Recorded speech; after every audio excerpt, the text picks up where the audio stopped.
Have you ever heard that saying that what other people think of you is none of your business? That concept is so much easier said than it is put in practice. That is for sure. If you close your eyes and think about anyone in your life that thinks something about you that absolutely is not true. That could be someone you've dated and now you've broken up with. That could be your ex-spouse. That could be an employer. That could be an employee. That could be a really good friend or a neighbor. And you've had some sort of falling out with them or some sort of end of relationship with them. And they believe you to be just the most awful person on the face of the planet. But you know in your heart, you truly didn't do something wrong. I'm such a big fan of the your side of the beach. That Shelley, my counselor, would talk about that in a situation where someone is sending you text messages, phone calls, emails, whatever, telling you what you've done wrong and how awful you are, and all of that jazz, that you need to really do a deep dive into your side of the beach. Did I do anything that would require me to make an apology? Did I do anything that I think was off brand for who I believe myself to be as a kind, authentic, genuine, respectful person? And at the end of the day, if you haven't done that, if you haven't done anything that warrants what they're saying, it's just not a you problem. And your side of the beach is clean. Or if there's a part of it you need to take responsibility for, take responsibility, do whatever you need to change it or apologize for it. Now your side of the beach is clean. When your side of the beach is clean, though, you will sometimes still get a lot of arrows sent your way. I've talked about this before with like the shield, right? Like a visual shield that you have to put up against people that are sending all this awfulness your way. And I've had a couple conversations recently with some of my team members at the practice and even with a friend that's going through a divorce where they're just getting these things sent to them. And something that at our office, we had a patient that was very upset with care. And the things that she was saying in the messages, they I understand how she felt in a certain way, but a lot of it, she just honestly wasn't saying the truthful things, but she's saying really hurtful things about us. And, I offered as much as I could in a form of an apology. Hey, we can call you and talk about this, which she wasn't willing to do. And so I just kept getting all this negative stuff. And eventually I just had to stop responding because what she was saying in most of it was absolutely not true. It was like the opposite of what happened. And so sometimes you can't make heads or tails of what's coming at you. And so you just have to stop that communication. The same thing, after you go through a divorce and you're trying to co-parent. My ex and I certainly had our share of text message battles, which I look back now, I'm thinking, oh my goodness, why didn't I stop them earlier? But at some point, you just have to stop responding because you're feeding this energy, this negative energy into something that doesn't need to be fed. It doesn't serve you, it doesn't serve the other person. And the sooner that one person of the two-person battle can pull out and stop responding, the better. The sooner there can be a healthy version of boundaries that are needed. And think about in your neighborhood. Sometimes there's some gossip going on around you that literally is not true. And you can do all you can to think about defending yourself and talking to every single person about it.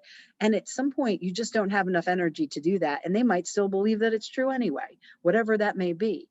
So at the end of the day, if you can be solid with who you are as a person, how you treat people, how you're in relationship with people, the boundaries that you've decided to set for yourself, the kindness you share to others, the apologies you're willing to make when you screw up, and you are living in that authentic space, and someone doesn't believe you, or someone doesn't think you're a good person, or someone is accusing you of doing something that you just didn't do, at the end of the day, you just have to move on.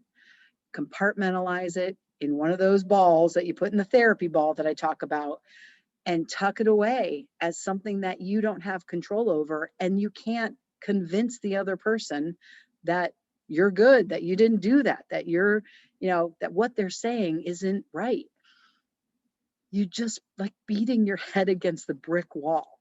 So if you know someone in your life that you are constantly doing this with, I want you to think about, what is the value of this person in my life? Am I getting value from them? Or are they causing me a ton of stress all the time?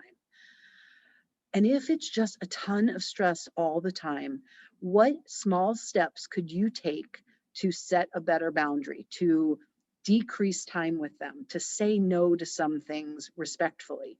How can you help kind of monitor yourself so that you can be less in relationship with them? Let's say it's a friend. Do you have to be in relationship with them?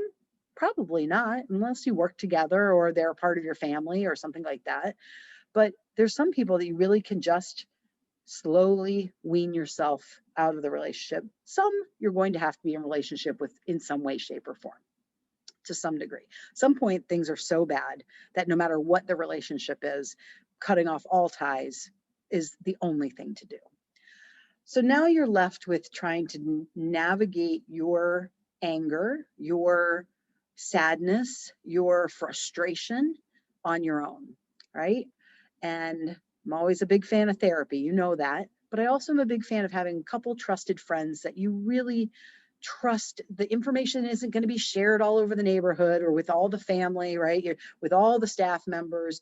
You want to have a couple of those really trusted people that you can get this all out with. And then at some point, putting energy into the story and putting energy into the frustration and talking about it and talking about it and talking about it and talking about it, telling everyone and talking about it doesn't help you. It just keeps putting energy into the problem. And so it takes the strength of many to get to a place in our emotional health and our emotional intelligence and our emotional journey to be able to walk away and stop feeding the energy into a negative situation. Because when someone has done something against you and you have people that love you, you're going to get a lot of, oh yeah, right? Ganging up like, yeah, that was wrong. They shouldn't have done that. That's not you. You're awesome, right? You're getting fed that way. But at some point you have to get to a point where you can break off and not need that energy from other people to help you heal. And so process it with a therapist, process it with a couple of friends, and then make a decision that you're going to turn the page. And then this is where it really gets hard. And this is where I'm at in my journey. And I understand that everyone's on a different path and everyone's in a different place. But I turn any anger I have towards someone saying something to me that's not true. And I really start trying to see where they're coming from. Why are they feeling that way? Are they afraid? Are they fearing something? Are they frustrated? Are they sick?